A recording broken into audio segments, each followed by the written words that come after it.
Assalamualaikum warahmatullahi wabarakatuh. Saya Eva Nurhaidah. Di sini saya akan memaparkan materi tentang Ma'rifatul Insan pada mata kuliah Pendidikan Agama Islam. Sebelumnya, apa sih yang dimaksud dengan Ma'rifatul Insan? Ma'rifatul Insan itu sendiri merupakan suatu proses mengenali dan memahami penciptaan manusia oleh Allah Subhanahu wa taala, yang mana manusia merupakan makhluk yang paling sempurna di antara makhluk lainnya. Sehingga ketika seseorang sudah mengenali dirinya sendiri, siapa diri kita, dari mana asalnya, dan untuk apa kita diciptakan, dia akan membuahkan hasil, yaitu ketaatan dalam menjalankan amanah sebagai manusia. Dan ini menjadikan langkah awal untuk mengenal Sang Pencipta, Allah Subhanahu wa taala. Lalu ada definisi manusia, atau yang bisa disebut ta'rif al-insan. Definisi manusia itu sendiri dipahami secara bahasa bahwa manusia berasal dari kata Sanskerta mens Latin, yang berarti pikiran berakal budi, atau makhluk yang berakal budi mampu menguasai makhluk lainnya. Selanjutnya ada asal penciptaan manusia. Dilihat dari asal penciptaannya, manusia tersusun dari unsur bumi dan unsur langit. Unsur bumi karena manusia diciptakan dari tanah, unsur langit karena setelah proses penciptaan fisiknya sempurna, Allah meniupkan ruh kepadanya. Yang pertama ada tanah. Dalam penciptaan makhluk hidup, termasuk manusia, beberapa ayat Al-Quran menyatakan pentingnya peranan tanah liat.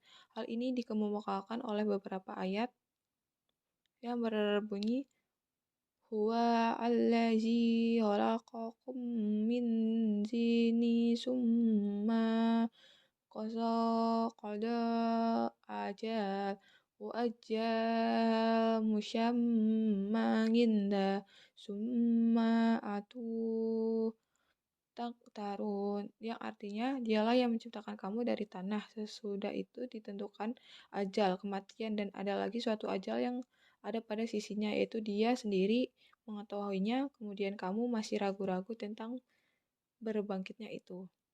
Lalu yang kedua ada ruh. Ruh merupakan zat yang tidak terlihat, tetapi hakikat ruh itu terasa eksistensinya dalam jiwa manusia. Fungsi utama ruh untuk merasakan, meyakini, menghendaki, dan memuliakan. Lalu ada unsur manusia. Yang pertama ada qalb atau hati. Kolbu pada dasarnya memiliki makna ganda, ada makna secara syariah dan hakiah. Secara syariah, kolbu diartikan sebagai segumpal daging, yang mana baik buruknya akan memberi dampak besar terhadap jasad seseorang. Sebagaimana sabda Rasulullah SAW yang berbunyi, ingatlah bahwa di dalam jasad itu ada segumpal daging. Jika ia baik, maka baik pula seluruh jasad. Jika ia rusak, maka rusak pula seluruh jasad. Ketahuilah bahwa ia adalah hati atau jantung. Hadis riwayat Bukhari nomor 52 dan Muslim nomor 1599. Selanjutnya ada amanah. Manusia diberi amanah, salah satunya ada amanah al-ibadah. Dalam kehidupan di dunia ini, manusia diberi tugas-tugas agama, yaitu mengerjakan perintah dan menjauhi larangan, di mana jika dikerjakan mereka akan mendapatkan pahala, dan jika ditinggalkan mereka akan mendapatkan sisa.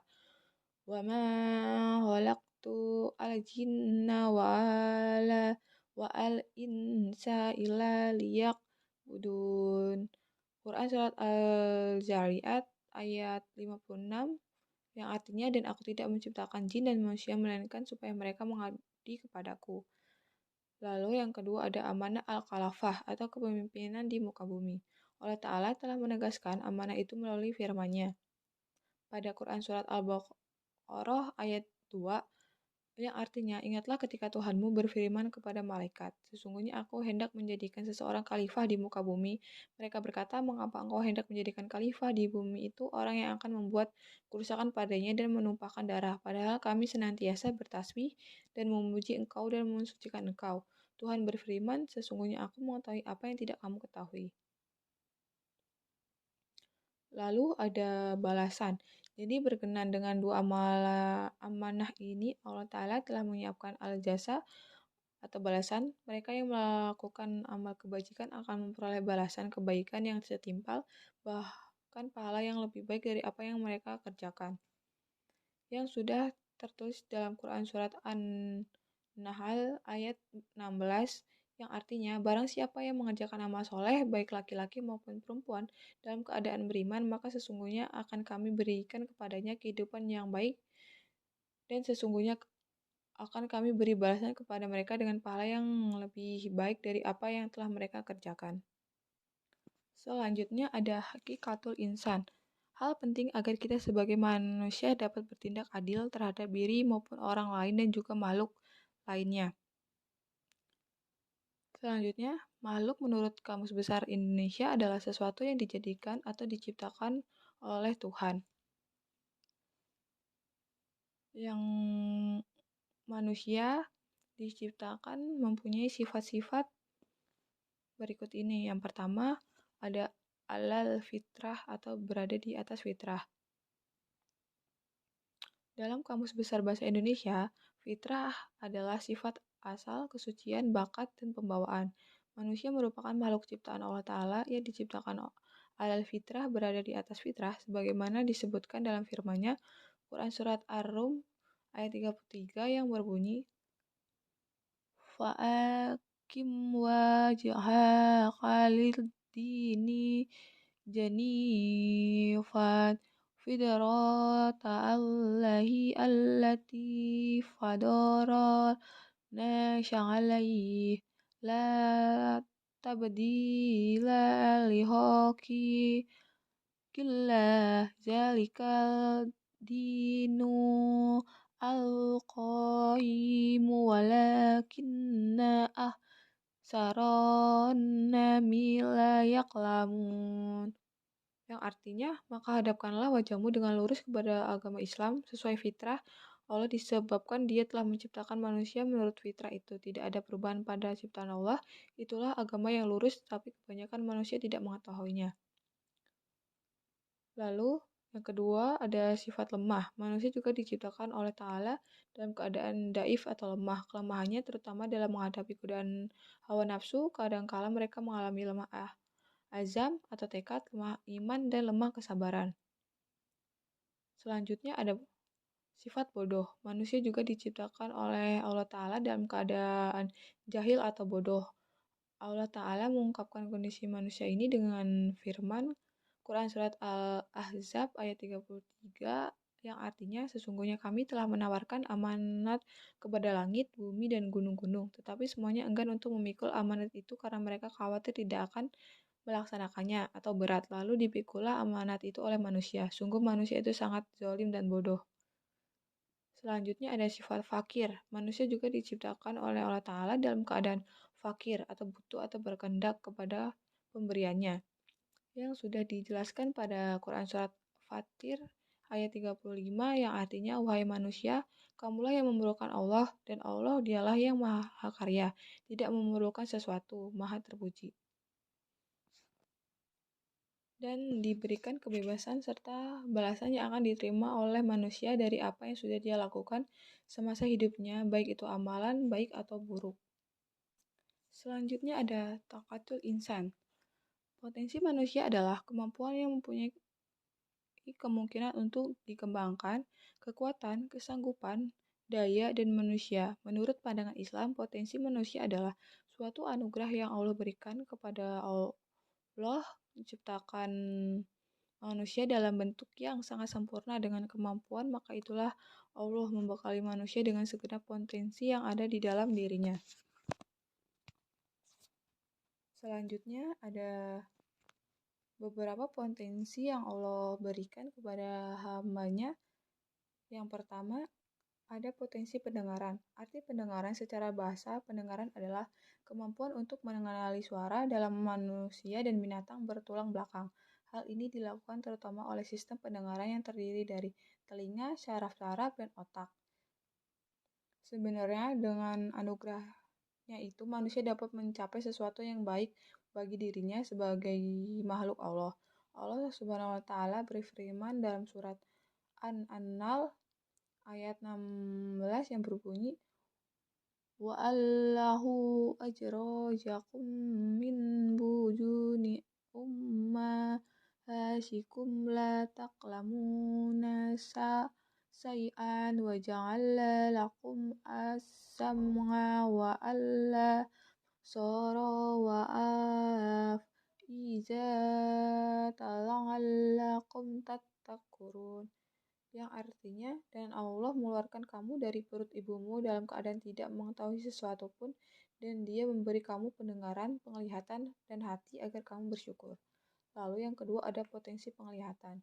Penglihatan adalah kemampuan untuk mengenali cahaya dan menafsirkan salah satu dari indera. Alat tubuh yang digunakan untuk melihat adalah mata. Potensi mata manusia itu sangat besar, memiliki kemampuan luar biasa untuk membedakan berbagai macam objek sehingga lahir penafsiran dari hal yang mata lihat. Lalu yang ketiga ada potensi hati. Hati menurut sains merupakan sebuah kelenjar yang terbesar di dalam tubuh manusia. Ia terletak dalam rongga perut sebelah kanan, tepatnya di bawah diafragma. Berdasarkan fungsinya, hati juga termasuk sebagai alat ekskresi. Sedangkan menurut Al-Ghazali dan Al-Muhazibi, hati adalah raja yang mengawal semua kegiatan yang berlaku pada roh, nafsu, dan akal. Selain itu, di dalam hadis juga ada menyebutkan tentang kepentingan peranan hati dalam menentukan akhlak seseorang, bahwa Rasulullah SAW mensifatkan makhluk baik atau buruk akhlak seseorang itu tergantung pada hatinya dalam sabdanya, yang artinya sesungguhnya di dalam jatuh jasad ada sekutul daging. Jika ia baik, maka baiklah seluruh anggota, dan jika rusak, maka rusaklah seluruh anggota. Ketahuilah ia adalah hati, karena itu seharusnya manusia bersyukur kepadanya dan menjalankannya. Bukhari Sahih Kitab Al-Iman bab man istabro lidihin, nomor hadis 52. Manusia juga diberikan tanggung jawab untuk kesadaran diri terhadap semua tingkah laku dan perbuatan yang disengaja atau tidak disengaja. Sifat amanah pun diberikan kepada manusia untuk dilaksanakan, dijaga, dilindungi oleh manusia itu sendiri. Selanjutnya ada nafsul insan atau jiwa manusia. Nafsu insan mempunyai dua kata, yaitu nafsu dan insan. Nafsu berarti perasaan atau keluhan emosional yang besar dalam diri seseorang manusia, sedangkan insan berarti manusia atau diri sendiri. Dalam bahasa Arab, nafsu muhraf jamaannya anfus atau nafusun. Nafusun dapat diartikan roh, nyawa dari seseorang, darah, niat orang, dan kehendak atau keinginan. Selanjutnya, definisi jiwa. Jiwa berasal dari kata Sanskerta yang artinya benih kehidupan. Dalam Al-Quran, jiwa mempunyai arti. Yang pertama, jiwa atau sesuatu yang memiliki eksistensi dan akhirat. Dalam pengertian ini, nafs terdiri atas tubuh dan ruh, sebagaimana tampak dalam ayat Al-Quran surat Al-Ma'idah ayat 45, yang artinya, dan kami telah tetapkan terhadap mereka di dalam At-Taurat bahwasanya jiwa dibalas dengan jiwa. Lalu yang kedua, ada nyawa yang menyebabkan adanya kehidupan. Apabila nyawa ini hilang, maka kematian akan dialami. Nafs dalam arti ini tampak dalam Al-Quran surat An-An'am ayat 93, yang artinya para malaikat memukul dengan tangannya sambil berkata, "Keluarkanlah nyawamu, di hari ini kamu dibalas dengan siksa yang menghinakan." Lalu yang ketiga ada sesuatu sifat pada manusia yang memiliki kecenderungan pada kebaikan dan juga kejahatan. Hal ini tampak dalam Al-Quran surat Al-Ma'idah ayat 30, yang artinya, maka hawa nafsu Qabil menjadikannya menganggap mudah membunuh saudaranya. Sebab itu dibunuhnyalah, maka jadilah ia seseorang di antara orang yang merugi. Lalu yang keempat, ada sifat pada diri manusia yang berupa perasaan dan indera yang ditinggalkannya ketika ia tertidur, tampak dalam Al-Quran surat Az-Zumar ayat 42, yang artinya Allah memegang jiwa orang ketika matinya dan memegang jiwa orang yang belum mati di waktu tidurnya, maka dia bertahanlah jiwa yang telah Dia tetapkan kematiannya dan Dia melepaskan jiwa yang lain sampai waktu ditetapkannya.